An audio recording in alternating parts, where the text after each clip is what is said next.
Metro ಪ್ರಯಾಣಿಕರಿಗೆ good news. ನಮ್ಮ ಮೆಟ್ರೋಗೆ ಸೇರಲಿದೆ ಪಿಂಕ್ ಲೈನ್.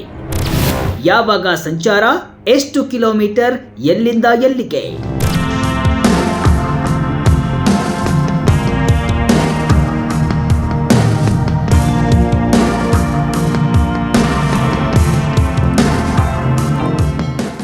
ನಮ್ಮ ಮೆಟ್ರೋ ಬೆಂಗಳೂರಿನ ಹೆಮ್ಮೆ, ಟ್ರಾಫಿಕ್ ಕಂಟ್ರೋಲರ್ ಅಂತಾನೆ ಹೇಳಬಹುದು.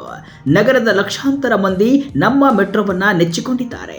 ದಿನನಿತ್ಯ ಲಕ್ಷಾಂತರ ಮಂದಿ ಓಡಾಡ್ತಿದ್ದಾರೆ. ನಮ್ಮ ಮೆಟ್ರೋದಿಂದ ಸಕಾಲಕ್ಕೆ ಜನರು ಅಂದುಕೊಂಡ ಸ್ಥಳಕ್ಕೆ ತಲುಪ್ತಾ ಇದ್ದಾರೆ.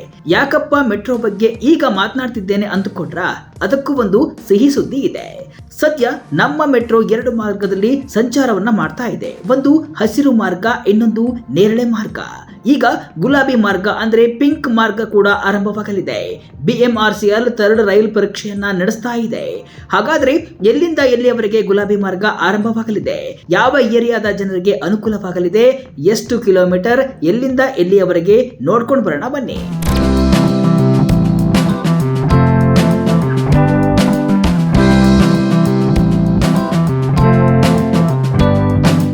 ಹೌದು, ನಮ್ಮ ಮೆಟ್ರೋ ಜಾಲವನ್ನ BMRCL ಮತ್ತಷ್ಟು ವಿಸ್ತರಣೆಯನ್ನ ಮಾಡ್ತಾ ಇದೆ. ಪ್ರಯಾಣಿಕರಿಗೆ ಅನುಕೂಲವಾಗಲೆಂದೇ ಗುಲಾಬಿ ಮಾರ್ಗವನ್ನ ವಿಸ್ತರಿಸಲು ಮುಂದಾಗಿದೆ. ನಮ್ಮ ಮೆಟ್ರೋ ಗುಲಾಬಿ ಮಾರ್ಗದಲ್ಲಿ ಕಾಳೇನ ಅಗ್ರಹಾರದಿಂದ ನಾಗಾವರದವರೆಗೆ ಆರಂಭಿಕವಾಗಿ ಜಯದೇವ ಮೆಟ್ರೋ ನಿಲ್ದಾಣದಿಂದ ತಾವರೆಕೆರೆ ನಿಲ್ದಾಣದ ನಡುವೆ ಬೆಂಗಳೂರು ಮೆಟ್ರೋ ರೈಲು ನಿಗಮ ನಿಯಮಿತ 3rd ರೈಲು ಪರೀಕ್ಷೆಯನ್ನ ನಡೆಸ್ತಾ ಇದೆ. ಈಗಾಗಲೇ ಪರೀಕ್ಷೆ ಆರಂಭವಾಗಿದೆ. ಗುಲಾಬಿ ಮಾರ್ಗದ ರೈಲು ಸಂಚಾರಕ್ಕೆ ಅಗತ್ಯ ಇರುವ ಮೊದಲ ಪರೀಕ್ಷೆ ಇದಾಗಿದೆ. ಪ್ರಸ್ತುತ ಎತ್ತರಿಸಿದ ಮಾರ್ಗದಲ್ಲಿ ಮಾತ್ರ 3rd ರೈಲು ಪರೀಕ್ಷೆ ನಡೆಯಲಿದೆ. ಪ್ರಾಮಾಣಿತ ಕಾರ್ಯಾಚರಣಾ ಕಾರ್ಯವಿಧಾನದ ಭಾಗವಾಗಿ BMRCL ಸಾರ್ವಜನಿಕ ಸೂಚನೆಯನ್ನ ನೀಡಿದ್ದು, ಅನುಮತಿ ಇಲ್ಲದೆ ಈ ಪ್ರದೇಶಗಳಲ್ಲಿ ವಯಾಡಕ್ಟ್ ಪ್ರವೇಶಿಸಬಾರದು ಅಂತ ಹೇಳಿದೆ. 2 ಹಂತದಲ್ಲಿ ಸಂಚಾರ ಆರಂಭ. 3rd ರೈಲ್ ಪರೀಕ್ಷೆ ನಂತರ ಹಂತ ಹಂತವಾಗಿ ಸಿಗ್ನಲಿಂಗ್ ಪರೀಕ್ಷೆ ನಡೆಯಲಿದೆ. ಇದು ಮುಗಿತಾ ಇದ್ದಂತೆಯೇ ದೂರ ಸಂಪರ್ಕ, ಲೋಡಿಂಗ್ ಪರೀಕ್ಷೆಗಳು ನಡೆಯಲಿವೆ. ಈ ಎಲ್ಲಾ ಪರೀಕ್ಷೆಗಳಿಗೆ 3-4 ತಿಂಗಳು ಬೇಕಾಗಬಹುದು. ಈ ಪರೀಕ್ಷೆಗಳು ಯಶಸ್ವಿಯಾದ ನಂತರ ಸುರಕ್ಷತಾ ಪರೀಕ್ಷೆ ನಡೆಸಿ ವರದಿಯನ್ನ ಸಲ್ಲಿಸಲಾಗುತ್ತೆ. ಆನಂತರ ಕೇಂದ್ರ ರೈಲ್ವೆ ಸುರಕ್ಷತಾ ಅಧಿಕಾರಿಗಳ ಪರಿಶೀಲನೆ ನಂತರ ಮೆಟ್ರೋ ರೈಲು ಸಂಚಾರಕ್ಕೆ ಅವಕಾಶವನ್ನ ನೀಡಲಾಗುತ್ತೆ. ಗುಲಾಬಿ ಮಾರ್ಗವು ಕಾಳೇನ ಅಗ್ರಹಾರದಿಂದ ನಾಗಾವರದವರೆಗೆ 21.26 ಕಿಲೋಮೀಟರ್ ಉದ್ದವಿದೆ. 2 ಹಂತಗಳಲ್ಲಿ ಸಂಚಾರ ಆರಂಭಿಸಲು ಯೋಜನೆಯನ್ನ ರೂಪಿಸಲಾಗಿದೆ. ಮೊದಲ ಹಂತದಲ್ಲಿ ಎತ್ತರಿಸಿದ ಮಾರ್ಗದ ಕಾಳೇನ ಅಗ್ರಹಾರದಿಂದ ತಾವರೆಕೆರೆವರೆಗೂ 7.5 ಕಿಲೋಮೀಟರ್ ವರೆಗೆ 6 ನಿಲ್ದಾಣ ಅಂದ್ರೆ ತಾವರೆಕೆರೆ, ಜಯದೇವ ಆಸ್ಪತ್ರೆ, JP ನಗರ 4ನೇ ಹಂತ, IIMB, ಹುಳಿಮಾವು, ಕಾಳೇನ ಅಗ್ರಹಾರ ಈ ನಿಲ್ದಾಣದ ನಡುವೆ ರೈಲು ಸಂಚಾರ ಆರಂಭಗೊಳ್ಳಲಿದೆ. ಭೂಗತ ನಿಲ್ದಾಣದವಿರುವ ಡೇರಿ ವೃತ್ತದಿಂದ ನಾಗವರದವರೆಗೆ 13.76 ಕಿಲೋಮೀಟರ್ ಉದ್ದದ ಉಳಿದ 12 ನಿಲ್ದಾಣಗಳ ನಡುವೆ 2ನೇ ಹಂತದಲ್ಲಿ ರೈಲು ಸೇವೆ ಆರಂಭಿಸಲು BMRCL ಪ್ಲಾನ್ ಹಾಕಿಕೊಂಡಿದೆ. ರೈಲು ಬೋಗಿಗಳ ಪೂರೈಕೆ ಮೇಲೆ ಸಂಚಾರ ಆರಂಭ.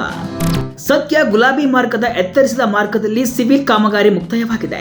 ಭೂಗತ ಮಾರ್ಗದಲ್ಲೂ ಕೂಡ 90% ಸಿವಿಲ್ ಕಾಮಗಾರಿ ಮುಗಿದಿದೆ. 2026ರ ಮಧ್ಯಭಾಗದಲ್ಲಿ ಈ ಮಾರ್ಗದ ಎತ್ತರಿಸಿದ ಮಾರ್ಗದಲ್ಲಿ ರೈಲು ಓಡಿಸಲು BMRCL ಗುರಿ ಹಾಕಿಕೊಂಡಿದೆ. ಆದ್ರೆ ಈ ಮಾರ್ಗದ ಕಾರ್ಯಾಚರಣೆ ಕೂಡ ರೈಲು ಬೋಗಿಯ ಪೂರೈಕೆ ಮೇಲೆ ನಿಂತಿದೆ.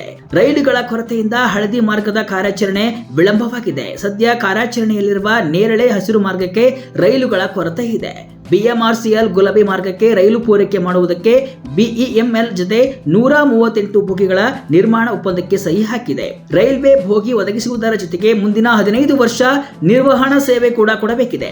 ಒಂದು ಬೋಗಿಗೆ 9.99 ಕೋಟಿ ರೂಪಾಯಿ ನಿಗದಿಪಡಿಸಲಾಗಿದೆ. ಇದರಲ್ಲಿ ಒಂದು ಬೋಗಿಗೆ 7.74 ಕೋಟಿ ರೂಪಾಯಿ ಹಾಗೂ ನಿರ್ವಹಣೆಗೆ 0.13 ಕೋಟಿ ರೂಪಾಯಿ ನಿಗದಿಪಡಿಸಲಾಗಿದೆ. 6 ಇಂಟರ್ಚೇಂಜ್ ನಿಲ್ದಾಣಗಳು. ಗುಲಾಬಿ ಮಾರ್ಗ ಪೂರ್ಣ ಪ್ರಮಾಣದಲ್ಲಿ ಆರಂಭವಾದರೆ ನಗರದೊಳಗಿನ ಸಂಪರ್ಕ ವ್ಯವಸ್ಥೆ ಕೊಂಚ ಸುಧಾರಿಸಲಿದೆ. ಈ ಮಾರ್ಗದಲ್ಲಿ ಒಟ್ಟು 6 ಇಂಟರ್ಚೇಂಜ್ ನಿಲ್ದಾಣಗಳಿವೆ. ಬಹುತೇಕ ಎಲ್ಲಾ ಮೆಟ್ರೋ ಮಾರ್ಗವನ್ನ ಸಂಪರ್ಕಿಸುತ್ತೆ. ಒಂದು ನಾಗವರ ನಿಲ್ದಾಣ, ಕೇಂದ್ರ ರೇಷ್ಮೆ ಮಂಡಳಿ ವಿಮಾನ ನಿಲ್ದಾಣ ಸಂಪರ್ಕಿಸುವ ನೀಲಿ ಮಾರ್ಗ. ಇನ್ನು ಮಹಾತ್ಮ ಗಾಂಧಿ ರಸ್ತೆ ನಿಲ್ದಾಣ, ಚಲ್ಲಘಟ್ಟ ವೈಟ್ಫೀಲ್ಡ್ ಅಂದ್ರೆ ಕಾಡ್ಗೋಡಿ ಸಂಪರ್ಕದಂತಹ ನೇರಳೆ ಮಾರ್ಗ, ಡೇರಿ ಸರ್ಕಲ್ ನಿಲ್ದಾಣ, ಹೆಬ್ಬಾಳ ಸಜ್ಜಾಪುರ ಸಂಪರ್ಕದ ಪ್ರಸ್ತಾವಿತ ಕೆಂಪು ಮಾರ್ಗ.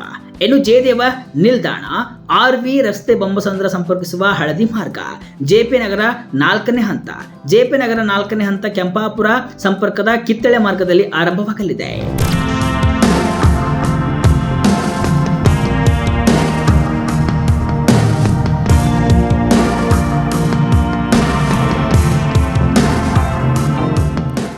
ಒಟ್ಟಾರೆಯಾಗಿ ಈ ಹೊಸ ಗುಲಾಬಿ ಮಾರ್ಗವು ಬೆಂಗಳೂರಿನ ಲಕ್ಷಾಂತರ ಜನರಿಗೆ ಪ್ರಯಾಣವನ್ನ ಇನ್ನಷ್ಟು ಸುಲಭಗೊಳಿಸಲಿದೆ ಮತ್ತು ನಗರದ ಅಭಿವೃದ್ಧಿಗೆ ದೊಡ್ಡ ಕೊಡುಗೆಯನ್ನ ನೀಡಲಿದೆ. ಇನ್ನು 3 ತಿಂಗಳಲ್ಲಿ ಪಿಂಕ್ ಮೆಟ್ರೋ ತನ್ನ ಸಂಚಾರವನ್ನ ಆರಂಭಿಸುವ ಸಾಧ್ಯತೆ ಇದೆ.